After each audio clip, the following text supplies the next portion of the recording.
반갑습니다. 저는 세종에서 왔습니다. 특별자치시에서 왔습니다. 그러나 여수하고 똑같은 점이 있다면 똑같이 백화점이 없다는 것입니다. 제가 목사님 선물을 사려고 백화점을 검색했더니 축산물 백화점, 정수기 백화점 이런 것들이 나오더라고요. 오늘 교사 헌신 예배라고 제가 들었는데요. 기도를 참 많이 했습니다. 하나님, 이 산돌교회 교사들을 위해서 어떤 말씀을 주시겠습니까? 주님이 주신 말씀이 오늘 고린도전서 2장입니다. 문제가 많았죠, 고린도 교회가. 그래서 바울이 그들에게 편지를 쓰면서 내가 너희들을 어떻게 가르쳤는지 말씀하기를 사람이 어떤 지혜라 지식이 아닌 오직 성령께서 가르친 것으로 너희들을 가르쳤다. 그리고 하나님 주신 은혜로 너희들에게 가르치고 전했다. 그런 이야기들을 하고 있습니다. 바울은 목회자들의 모델이자 또 교사의 모델이기도 합니다. 바울을 통하여 가르침을 받은 수많은 제자들이 복음을 전했기 때문에 우리가 오늘 이 자리에 있는 줄로 믿습니다. 그런데 그 바울이 자기의 것으로 가르친 것이 아니라 오직 성령께서 가르친 것으로 가르쳤다. 그의 교수 방법을 우리에게 말씀하고 있습니다. 오늘 말씀의 주제가 바로 이것입니다. 오직 성령께서 가르친 것으로. 바울이 성령께서 가르쳐 주신 것을 가르쳤다면 바울 자신도 성령께서 가르치시는 것으로 가르침을 받았다는 말이잖아요. 그렇다면 우리도 어떻게 성령으로부터 가르침을 받을 수 있을까? 또 우리도 어떻게 우리가 맡은 어린아이들, 또 청소년들, 청년들, 다음 세대들을 성령으로 가르칠 수 있을까? 성경을 이렇게 보니까 바울은 항상 기도했던 사람이라는 것을 알 수 있었습니다. 바울이 다메섹 도상에서 예수님을 만난 이후에 하나님께서 아나니아에게 나타나셔서 바울에게 가보라고, 저기 직가라고 하는 곳에 유다의 집에 가면 바울이 지금 뭐 하고 있다고요?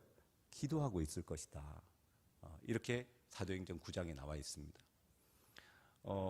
그리고 나서 이제 1차 전도 여행을 떠날 즈음에도 안디옥 교회에서 바울이 교사로 섬기면서 다른 교사들과 함께 기도를 하고 있었단 말이에요. 금식 기도를 하고 있었어요. 그런데 성령께서 말씀하시기를 바나바와 바울을 따로 세워서 선교를 위해서 그들을 파송하라는 말씀을 주셨어요. 바울이 그 말씀에 순종해서 선교 여행을 떠나게 되죠. 2차 선교 여행 때는 원래 목적지가 아시아였는데 성령께서 기도 가운데 아시아가 아닌 마게도냐로 가라고 지시를 하십니다. 그리고 빌립보에 가서 기도할 처소를 찾다가 루디아라는 제자를 만나게 되고요. 그리고 감옥에 갇혔을 때 바울과 실라가 감옥에서 뭘 했죠? 기도하고 찬송했을 때 옥문이 열려지는 역사가 일어나고 그 간수의 집안을 다 구원시키는 그런 일들도 감당하게 되었습니다. 3차 전도 여행을 마치고 이제 예루살렘으로 돌아가려고 하는데 많은 사람들이 가지 말라고 해요. 거기 가면 잡혀서 죽는다고. 그렇지만 하나님께 이미 기도 응답을 받았죠. 네가 예루살렘에서 나를 증거한 것 같이 어디서도 전해야 된다고요? 로마에서도 증거해야 된다는 응답을 받았기 때문에 그 성령의 가르치신 대로 그는 움직였다는 거예요. 그리고 로마로 압송되는 과정에서 배를 타고 가다가 큰 폭풍을 만나서 배가 뒤집어질 뻔했을 때 그때에도 하나님이 바울에게 기도하는 중에 말씀하셨어요. 안심하라. 아무도 죽지 않는다. 오로지 배만 파산한다. 그 응답을 받아서 바울을 통해서 273명이 한 사람도 죽지 않고 다 구원을 받은 줄로 믿습니다. 그러니까 바울은 기도를 통해서 항상 성령의 가르침을 받았어요. 또 기도를 통해서 그 받은 것을 제자들에게 나눠주고 그들에게 하나님의 은혜를 끼침으로써 그는 좋은 교사의 역할을 할 수 있었습니다. 저는 목사입니다. 근데 목사의 가장 중요한 일이 또 교사의 역할이거든요. 가르치는 것이거든요. 그런데 제가 목사가 되고 나서 뭘 가르치려고 해도 제 스스로 능력이 없다는 것을 제가 너무나 잘 알기 때문에 제가 할 수 있는 것은 하나님 도와달라고, 하나님 제가 가르칠 수 있는 능력을 달라고, 지혜를 달라고 기도하는 것밖에 없었습니다. 그런데 제가 원래부터 기도를 했느냐? 사실 저는 기도의 기자도 모르는 사람이었습니다. 제가 처음 교회를 다닌 것은 경안노회에 경안중학교라는 미션스쿨이 있습니다. 그 학교에 가면서부터 교회를 다니게 됐는데, 저는 교회를 다니면서도 하나님이 진짜 계신지, 또 우리가 기도하면 하나님이 응답하시는지, 성령이 뭔지 그런 것들도 모르고 그냥 다니기만 했습니다. 그러다가 저는 꿈이 국어 선생님이었어요. 다 그러더라고요. 목사님 국어 선생님처럼 생겼습니다. 그러더라고요. 그래서 국문과를 다 시험을 쳤는데 다 떨어지고 말았어요. 그래서 원하지 않는 대학, 원하지 않는 과를 갔더니 정말 적성이 안 맞더라고요. 그래서 친구의 권유로 반수를 해서 다시 국문과를 가고 싶었지만 점수가 안 돼서 또 가게 된 곳이 한문학과였습니다. 그런데 그 한문학과에 어떤 선배를 만나서 그 선배가 다니는 교회를 가게 되었고, 그 교회에서 제가 하나님을 20살 때 인격적으로 만나게 되었습니다. 하나님을 만나고 나서 제 삶은 너무너무 고맙더라고요. 나 같은 사람을 구원해 준 하나님이 너무 고마워서 내가 할 수 있는 게 뭘까? 그렇게 늘 생각하면서 울면서 살았는데요. 저는 학교 교회집 하면서 모든 예배에 다 참석하고 하루에 1시간 이상 기도하고 그렇게 대학 시절을 보냈던 것 같습니다. 그러던 가운데 2학년이 됐는데 그때 대통령이 김영삼 대통령이었거든요. 김영삼 대통령이 여러 가지 개혁을 많이 했어요. 문민개혁, 교육개혁, 군사개혁 많이 했는데 원하지 않는 과에 간 사람들을 구제하기 위해서 전면적인 전과 제도를 시행했어요. 그때 처음으로 그런 제도가 생겼어요. 그래서 저희 학교 신문에 과를 바꿀 수 있는 전과 시행 공고가 났는데, 저는 한문학과를 다니고 있었기 때문에 국문학과를 딱 보니까 5명을 뽑더라고요. 그런데 다른 과들은 전공시험을 봐야 되는데 국문학과는 1학년 성적 순으로 하더라고요. 그래서 제가 포기했어요. 너무 안 좋아서. 근데 제가 그 신문을 가방에 집어넣고 그날 교회에 와서 기도를 하는데 하나님 자꾸 그 신문을 다시 보라는 감동을 저에게 주시는 거예요. 그러면서 하나님 저에게 하시는 말씀이, 내가 이 일을 통해서 너의 어렸을 때부터의 소원을 들어주겠고 이것을 통해서 불가능을 가능케 하는 하나님을 경험하게 하겠다, 그런 감동을 주시는 거예요. 그런데 제가 신문을 다시 봤는데 저는 안 되는 거예요. 그렇지만 순종이라도 해보자 하고 학과 사무실에 원서를 쓰러 갔는데 교수님이 제 성적표를 보시더니 그냥 여기서 열심히 하지 그래 그러시더라고요. 저는 떨어져도 좋고 이 학교 안 다녀도 좋으니까 원서라도 쓸 수 있게 해달라고 하고 원서를 쓰고 제가 40일 동안 기도를 했습니다. 2월 12일 날 이제 면접 장소로 갔는데 이미 성적은 끝난 거잖아요. 면접만 보면 되는 거잖아요. 그래서 시행 첫 해이기 때문에 얼마나 많은 사람들이 몰렸고 경쟁률이 높았겠습니까? 그래서 두려운 마음으로 갔더니 사람들이 다 와서 이제 면접을 보기 시작했습니다. 합격을 했을까요? 안 했을까요? 안 했으면 제가 말할 필요가 없겠죠. 무려 5명을 뽑는데 5명이 왔습니다. 그래서 꿈에도 그리던 국문학과를 가게 되었습니다. 이게 전과를 했다는 것만 아니라 저는 정말 하나님은 내 기도를 들어주시는구나, 내 인생에도 하나님 관심이 있구나, 불가능을 가능케 하시는 하나님이구나, 그 경험을 토대로 저는 기도의 날개를 달게 되었습니다. 군대를 갈 때도 하나님 저 아무리 힘든데 보내줘도 좋으니까 하루 1시간 기도할 수 있는 대로 저를 좀 보내주십시오 그랬는데 앞에 있는 기도는 하지 말았어야 했어요. 81mm 박격포로 갔습니다. 그런데 하나님은 놀랍게도 저는 군종병이 아닌데도 그 대대에서 기도를 제일 열심히 하는 사병이 누구냐? 그랬을 때 사람들이 다 저를 지목했어요. 왜냐하면 저는 항상 기도했거든요. 그래서 저는 이등병 때부터 군종병으로 뽑혀서 제대하는 그날까지 항상 교회에서 하루 1시간씩 기도할 수 있었습니다. 제대를 하고 이제 결혼을 했는데 저희 아내가 제가 신학대학원 다닐 때인데 전화로 임신을 했다는 소식을 들려줬어요. 그런데 좋은 소식과 함께 나쁜 소식도 들려줬어요. 그 임신을 검사하러 병원에를 갔는데 자기가 그동안 먹은 약을 이렇게 얘기를 했더니 그 약은 임신에 치명적인 약이기 때문에 태어나봤자 기형아입니다. 그러시더래요. 그래서 오늘 온 김에 애를 떼고 가라고 의사 선생님이 말씀하셨대요. 그래서 아내가 저한테 전화를 울면서 했길래 제가 신학대학원의 기도실로 달려갔습니다. 그리고 하나님께 기도했어요. 하나님 어떻게 해야 되죠? 의사의 말을 들어야 돼요? 하나님 뭐라고 말씀하실 거예요? 그랬더니 마가복음 16장의 말씀을 주셨어요. 믿는 자들에게는 이런 표적이 따르리니 무슨 독을 마실지라도 해함을 받지 아니하리라. 그래서 제가 그 말씀을 붙들고 집에 와서 아내와 함께 예배를 드리고 기도했습니다. 우리 아무리 전문가라도 사람의 말 듣지 말고 하나님의 말씀을 듣자. 저희 큰아이가 하경인데 하나님을 경외하는 사람이에요. 그래서 그 아이의 배에 손을 얹고 태어날 때까지 간절히 기도했습니다.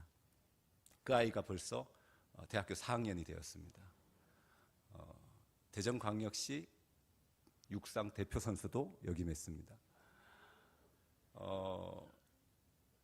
이렇게 저의 삶에 기도는 빼놓을 수 없는 것이 되었습니다.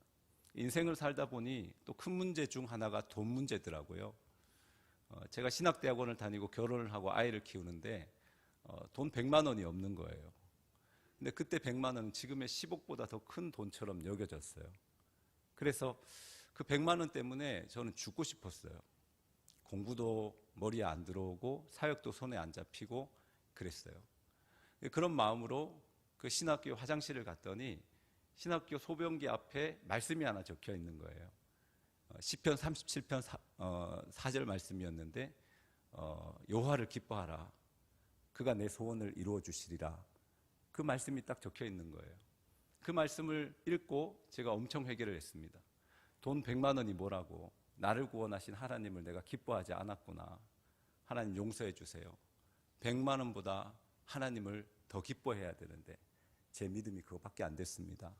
그렇게 막 회개를 하고 기도를 했더니 과 사무실에서 연락이 왔어요. 전도사님, 통장 사본을 제출해 달라는 거예요. 그래서 왜요? 그러니까 그 해에 그 입학생 중에 장학금을 주는데 6등까지 주겠대요. 근데 전도사님이 6등을 했대요. 그래서 통장에 140만 원이 찍힌 거예요. 근데 100만 원짜리 문제만 있으면 인생은 살만합니다. 또 살다 보니까 1000만 원짜리 문제도 생기더라고요. 그리고 살다 보니까 1억 원짜리 문제도 생기더라고요. 그 이상의 문제도 생기더라고요. 그러나 그 많은 기도 가운데 응답의 경험이 있었기 때문에 그때마다 기도하면서 지금까지 올 수 있었습니다. 제가 42살 때 개척을 했습니다. 담임을 한번 해보고 싶더라고요.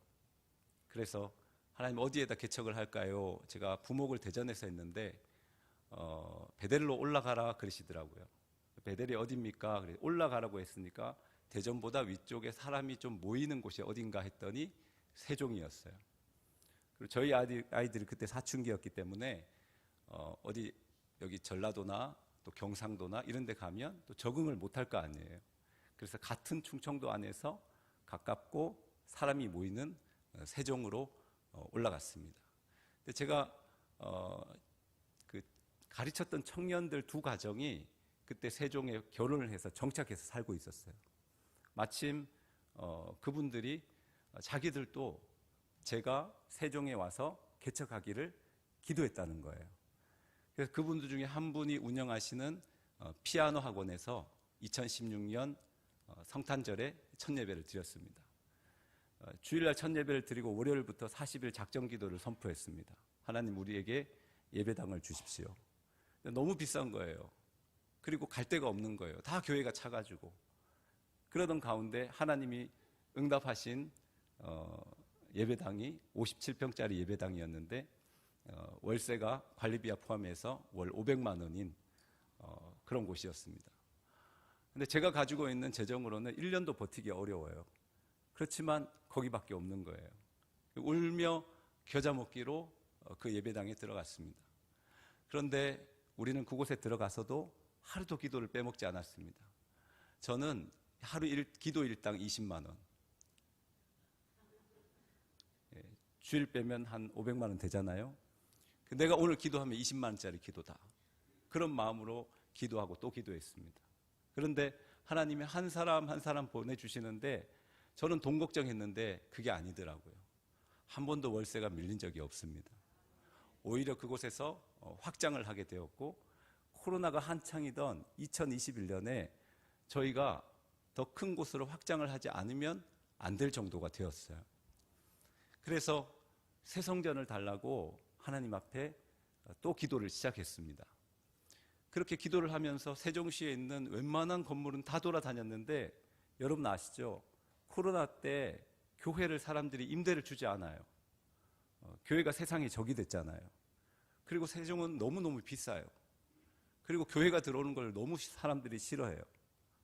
그래서 안 가본 데가 없을 정도로 많이 다녔는데 갈 데가 없어요. 그리고 우리가 임대 기한은 점점점 다가오고 있어요.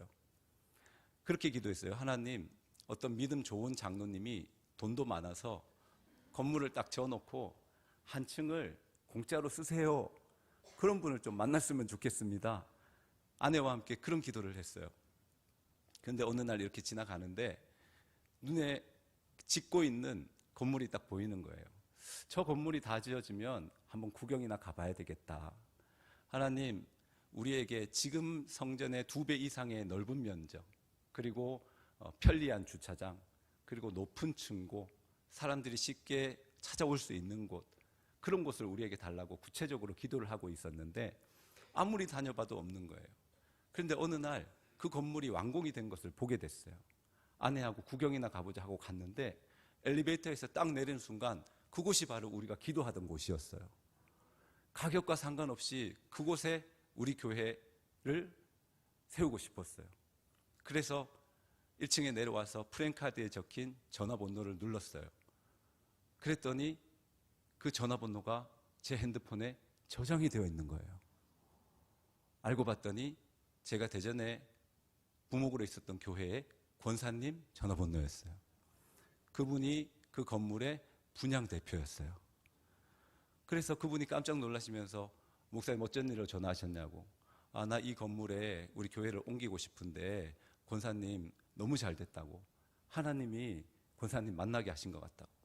그런데 그 권사님이 뭐라고 하시냐면 이 건물은 메디컬 센터로 허락을 받은 곳이기 때문에 교회가 들어오기는 어려울 것 같습니다. 건물주가 대전의 어떤 교회 장로님입니다. 그래서 그 장로님하고 한번 상의를 한번 해보겠습니다. 그러는 거예요. 그래서 저는 오늘 내일 전화가 올 줄 알았어요. 그런데 1주일, 2주일, 3주일 기다려도 전화가 안 오는 거예요. 곧 추수감사 예배인데 저의 시나리오는 추수감사 예배 날 계약서를 성도들에게 딱 내보이면서 하나님이 우리의 기도에 이렇게 역사하셨다고 그렇게 간증할 생각이었는데 추수감사절도 아무 소식 없이 그냥 지나갔어요. 그래서 슬슬 열이 받기 시작했어요. 하나님, 우리 교회도 권사를 세워야 하고 장로를 세워야 하는데 장로님, 권사님에 대한 소망을 잃지 않게 하옵소서. 그런 기도를 막 하게 된 거죠. 그런데요, 추수감사절이 지나고 희한한 일이 벌어졌어요. 저희 교회가 4층에 있었는데 5층에 스터디 카페가 개업을 한 거예요. 처음에 인사를 하러 와서는 아래층에 교회가 있어서 보호를 받는 것 같아서 좋습니다. 저도 예전에 교인이었습니다. 목사님 기도해 주세요. 그래서 기도해 주니까 막 울고 그랬단 말이에요. 근데 개업을 하고 나서는 예배 때마다 우리 교회에 와서 맞아요. 시끄럽다고. 그리고 온갖 관공서에 우리를 신고하기 시작하는데요. 우리는 방역 수칙을 한 번도 어긴 적이 없어요. 그런데 방역 수칙을 어겼다, 시청, 관공서 할 것 없이 계속 신고를 하는 거예요. 근데 우리는 박힌 돌이고 그들은 굴러온 돌이잖아요. 지금까지 우리는 그런 일이 없었는데 자꾸 우리 보고 나가라고 하고 우리 보고 뭐라고 하는 거예요. 너무너무 괴로웠어요. 그런데 이 장로님은 연락도 안 하고 또 저 위에서는 자꾸 우리를 뭐라고 하고 그러는 가운데 2021년 12월 10일이 주일이었습니다. 저희는 그날을 12.12 사태라고 부릅니다. 주일 예배를 드리는데 위에 스터디 카페에서 아예 가게 문을 열지 않고 사람들을 동원해서 해머, 망치, 드릴 이런 거를 가지고 난동을 부리기 시작한 거예요. 저희가 예배를 못 드리도록. 저는 지금도 그것을 다 녹음하고 녹화해놨습니다. 그런데 열받아서 보진 않고 있습니다. 그날 저희 성도들이 다 울면서 기도했어요. 그리고 제가 우리 로드맵 3기 목사님 3기시잖아요. 제가 3기 동기거든요. 우리 목사님들한테 다 SOS를 쳤습니다. 기도해달라고. 그때 한결같이 목사님들이 다 어떤 분은 막 새벽에 기도하고 금요일도 기도하고 그 기도문을 다 보내주셨어요. 우리 성도들한테 다 읽어줬어요. 여러분들의 교육관을 위해서 저 정말 많이 기도했습니다. 알아주시기 바랍니다.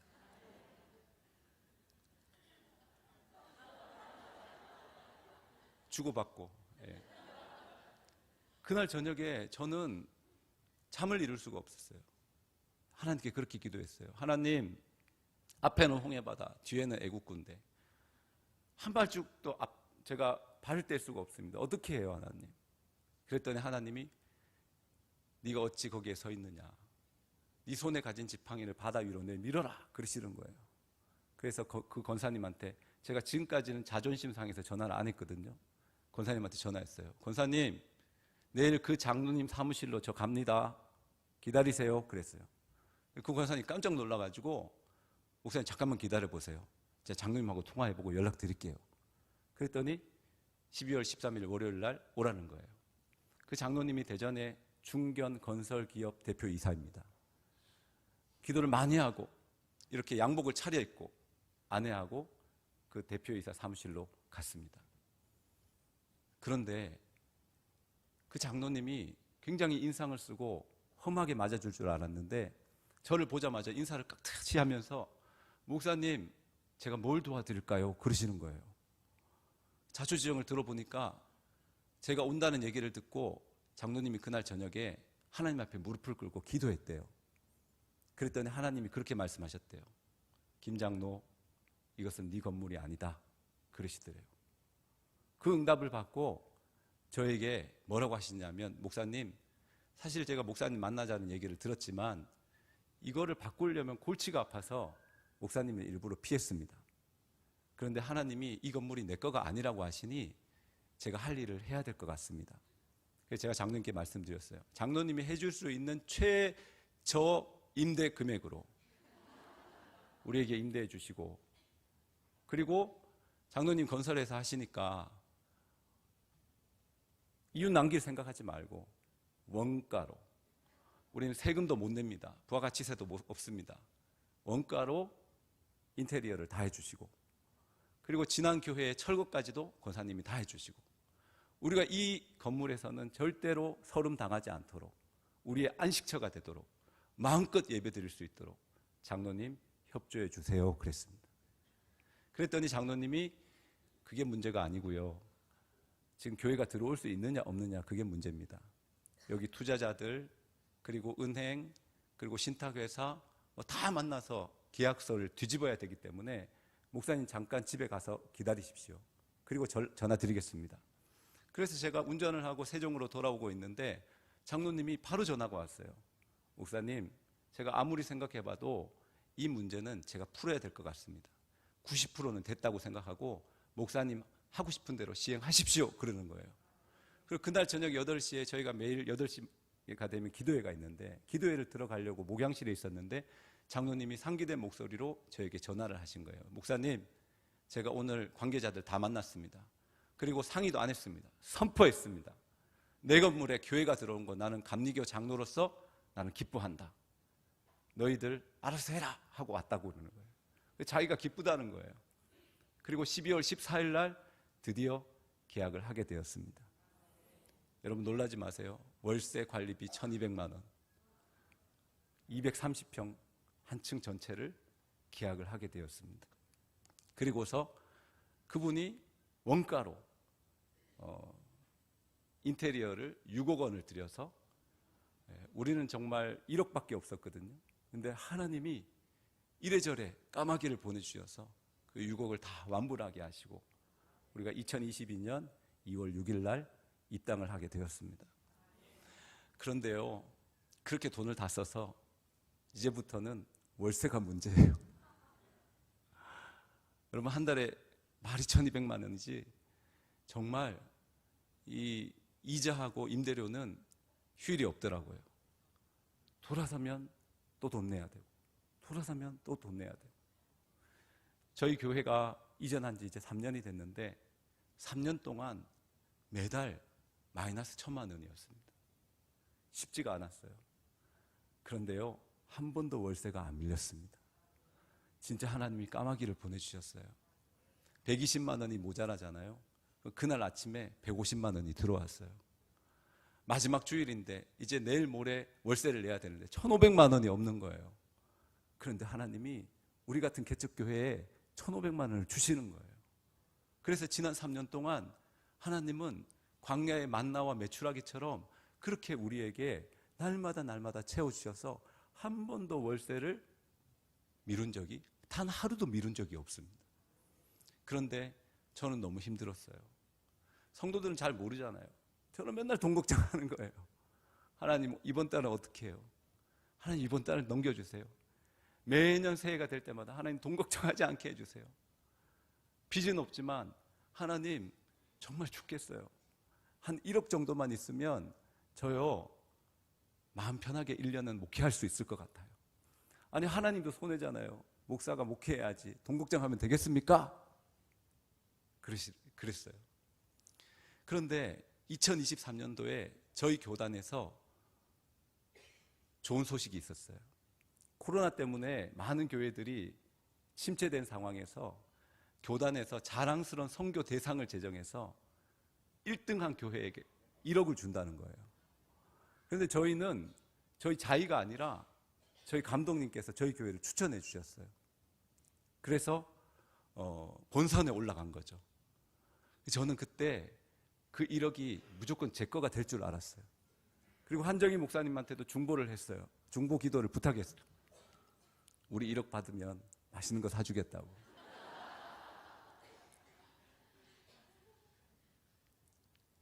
그런데 결과는요, 1억을 받을 교회가 없다는 거예요. 그래서 11개 교회에는 1,000만 원씩 주고 14개 교회에는 300만 원씩 줬는데 우리 교회는 1,000만 원도 못 받고 300만 원을 받았어요. 그 때문에 제가 너무 힘들었어요. 많이 기대했거든요. 그러면서 저를 돌아보게 됐어요. 저도 모르게 상황이 어려워지니까 하나님보다 돈을 더 의지하고 있더라고요. 그렇게 어려운 시절을 이렇게 쭉 지내면서 저를 이렇게 돌아보는데 항상 제가 너무 높은 곳을 바라봤더라고요. 성공만 바라봤더라고요. 하나님 깨닫게 하시는 게 있었어요. 먼저 그의 나라와 의를 구하라. 그리하면 이 모든 것을 너희에게 더하시리라. 물질은 내가 구하는 것이 아니라 하나님이 더하시는 거더라고요. 그래서 그때부터 마음이 바뀌었어요. 돈 문제 가지고 기도하지 않았어요. 하나님의 일을 하겠습니다. 하나님 앞에서 하나님이 원하시는 일들을 찾기 시작했어요. 그런데요, 올해 11월 16일 날 저희 교회에서 직분자 스쿨을 했습니다. 그 직분자 스쿨에 우리 건물의 주인이자 대전의 중견 건설회사 대표이사인 그 김 장로님을 첫째 날 강사로 모셨어요. 근데 그 장로님은 참 선하신 분이에요. 항상 그분이 임대인이고 우리가 임차인인데 임대인인 그분이 우리를 걱정하는 거예요. 목사님 죄송합니다. 교회가 월세를 너무 많이 내서 죄송합니다. 근데 저도 사업이 잘 되면 정말 낮춰받고 싶지만 목사님 아시다시피 건설 경기가 너무 안 좋습니다. 저도 날마다 적자입니다. 그런데 너무 죄송합니다. 아니 임대인이 명절날 저한테 선물을 보내고 임대인이 맨날 미안하다고 하고 그러시는 거예요. 근데 그날 직분자 스쿨에 강사로 오셔서 장로님이 간증을 하시는 거예요. 너무너무 건설 경기가 어려워서 부도 위기가 많았었대요. 그런데 자기가 10몇 년 동안 그 허가를 내기 위해서 해오던 프로젝트가 있는데 세종 물류센터를 자기가 그 10몇 년 동안 준비를 해왔대요. 근데 여러 가지 문제 때문에 허가가 안 났는데 우리 교회에 강사로 오기 일주일 전에 그게 허가가 나버렸대요. 그래서 400억을 수주하게 되었대요. 그 장로님이 평소에 마음에 품고 있었대요. 내가 돈을 벌면 이 교회에 헌금을 하리라. 혹시 제가 혼자만 생각하고 있다가 안 할까 봐 싶어서 목사님 오늘 이 자리에 모든 성도들 앞에서 제가 선포하겠습니다. 제가 이 교회에 1억을 헌금하겠습니다. 할렐루야. 하나님이 하시더라고요. 교단에서 안 주니까 장로님이 주시더라고요. 여러분, 이 모든 것은 기도 외에는 설명이 안 되더라고요. 저는 지금까지 기도해 왔습니다. 하나님이 전하라는 말씀을 전하고 하나님이 가르치라는 것을 가르쳤을 때 우리 교회가 지금까지 건강하게 성장해 올 수 있었습니다. 많은 성도들이 그 모습을 보고 배웠습니다. 아이들이 말하는 대로 안 따라오잖아요. 말하는 대로 크는 게 아니더라고요. 보여주는 대로 크더라고요. 성도들도 마찬가지였습니다. 저희 교회는 3분의 1이 주일학교 어린이입니다. 이 아이들이 매일 저녁 엄마 아빠와 함께 기도하러 옵니다. 이 아이들은 뱃속에서부터 기도 소리를 듣고 자랐습니다. 놀 때도 기도회 놀이를 합니다. 그리고 그들에게 기도는 너무너무 자연스러운 것입니다. 그리고 우리가 다니엘 기도회를 하자고 했을 때 어른들은 막 힘들다 어떻다 그랬지만 아이들은 그것을 당연히 여겼습니다. 그래서 우리 교회는 전 세대가 기도하는 교회가 되었습니다. 여러분, 기도하니까요 별 말이 없어지더라고요. 불평이 없어지더라고요. 기도하니까요 갈등이 해결이 스스로 되더라고요. 기도하니까 분위기가 좋아지더라고요. 기도하니까 내가 굳이 안 해도 하나님이 다 가르치시고 하나님이 인도하시더라고요. 여러분, 교사로서 아이들에게 무엇을 나누어 주시겠습니까? 여러분들은 무엇을 가지고 있습니까? 하나님이 가지고 계신 것을 나누어 주는 통로가 되시기를 바랍니다. 기도를 통해서 성령께서 가르치신 것을 그들에게 은혜로 나누어 줄 수 있기를 바랍니다. 여러분들이 정말로 기도한다면 하나님이 그 아이들을 키워 가실 것입니다. 하나님이 그 아이들을 세우시고 하나님이 그들을 통해서 더 크고 놀라운 일들을 감당케 하실 줄로 믿습니다. 오직 기도하여서 성령께서 가르친 것으로 훌륭한 다음 세대를 키우는 우리 산돌교회 성도들이 되시기를 바랍니다. 그리고 여러분들이 기도한 모습을 본 그 학생들, 그 자녀들도 똑같이 삶으로 배우고 또 삶으로 가르침으로 말미암아서 이 교회가 계속적으로 부흥하게 되는 놀라운 역사가 일어나기를 축복합니다. 여기에 모인 모든 성도분들도 2025년 한 해에는 내 힘으로 살지 않겠습니다. 하나님의 능력으로 살겠습니다. 하나님 앞에 무릎 꿇고 하나님 도와주세요. 하나님 내 인생의 주인이 되어주세요. 우리 아이들은 내가 따라다닐 수 없지만 하나님은 늘 함께 하실 수 있잖아요. 하나님이 그들의 속에서 안전하게 지켜주시고 그들의 생각을 주관하여 주시고 그들의 만남 속에서 모든 것 가운데 역사해 달라고 기도하신다면 하나님이 친히 일하실 줄로 믿습니다. 우리가 기도할 때 성령께서 가장 좋은 스승이 되셔서 우리를 인도하실 줄로 믿습니다. 기도로 부흥하는 우리 산돌교회 되시기를 주님의 이름으로 축복합니다. 우리 함께 찬양하고 잠깐 기도하는 시간 갖겠습니다. 원하고 바라고 기도합니다.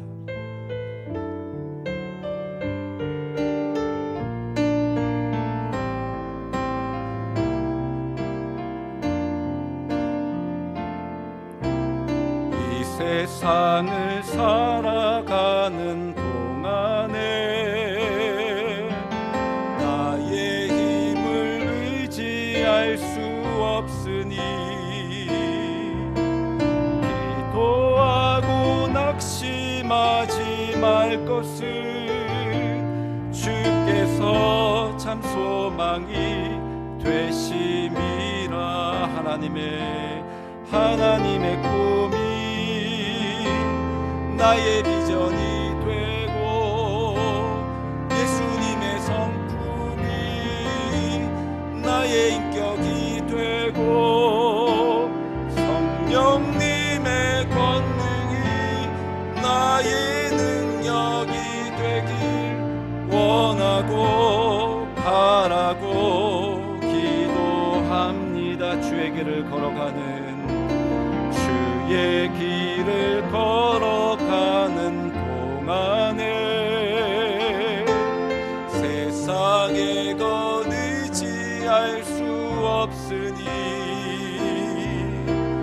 감사하고 낙심하지 말 것을 주께서 참 기쁨이 되심이라. 하나님의 꿈이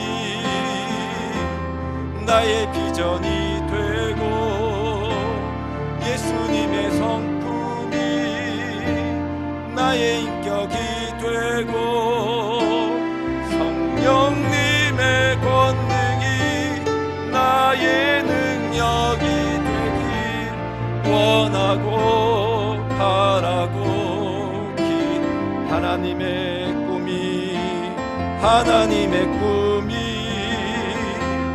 나의 비전이 되고 예수님의 성품이 나의 인격이 되고 성령님의 권능이 나의 능력이 되길 원하고 바라고 성령님의 능력이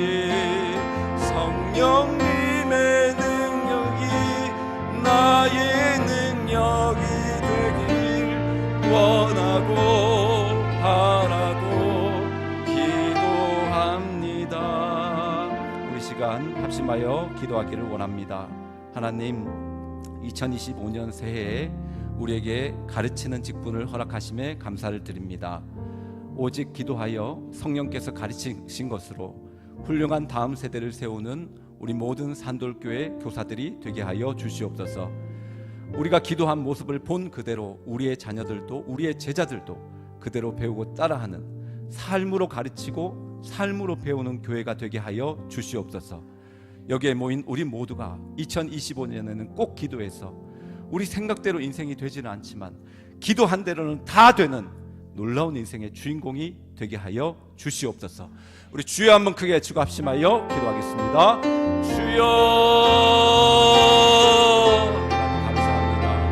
오늘 1월 5일 첫 주일 저녁 교사 헌신예배 하나님께 올려드리게 하시니 감사드립니다. 우리에게 주신 말씀은 바울이 오직 자기의 지식과 자기의 능력이 아닌 하나님의 성령으로 오직 가르쳤던 것을 우리가 기억합니다. 하나님, 우리의 힘으로 가르친 것이 없습니다. 그런다고 우리 아이들은 변화되지 않습니다. 하나님, 우리가 하나님 앞에 기도하는 교사, 기도하는 부모가 되게 하여 주시옵소서. 우리의 기도하는 삶을 저들에게 우선으로 올려줄 수 있도록 도와주시옵소서. 그들이 우리의 기도하는 모습을 보다가 하나님으로부터 능력을 받으시고 하나님으로부터 도움을 받고 하나님으로부터 응답받는 삶을 살게 하여 주시옵소서. 하나님, 주님이 우리 아이들을 가르쳐 주시옵소서. 주님이 우리의 자녀들에게 함께하여 주셔서 주님이 저들의 주인이 되시고 주님이 저들의 스승이 되어 주셔서 하나님, 가장 안전한 길, 가장 합당한 길로만 우리 아이들이 다닐 수 있도록 주님 도와주시옵소서.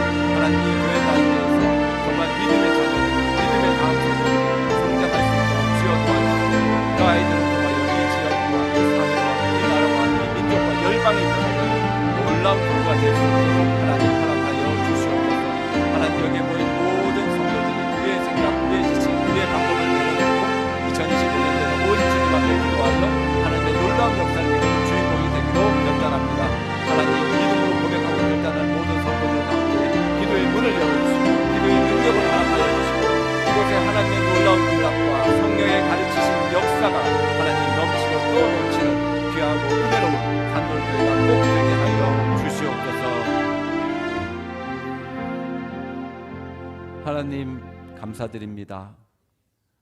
우리의 힘으로는 아무것도 할 수 없습니다. 그러니 하나님 앞에 기도로 도움을 구하게 하여 주시옵소서. 우리의 지식이나 우리의 가진 것이 아닌 오직 성령께서 가르치신 것으로 우리의 자녀와 다음 세대를 양육하는 기도하는 믿음의 교사들, 부모들 되게 하여 주시옵소서. 하나님, 이곳에 성령의 역사가 가득한 2025년이 되게 도와주시고 수많은 믿음의 기도하는 다음 세대들이 세워지는 산돌교회가 되게 하여 주시옵소서. 이 교회의 모든 다음 세대들이 이 지역과 이 나라와 이 세계를 책임지는 주님의 귀한 일꾼들 다 되게 도와주시고 그들을 정말 밑거름으로 정말 그들을 세우고 그들을 위하여 헌신하는 기도의 눈물이 있는 교사들로 세워 주시옵소서. 감사드리며 예수님 이름으로 기도드립니다. 아멘.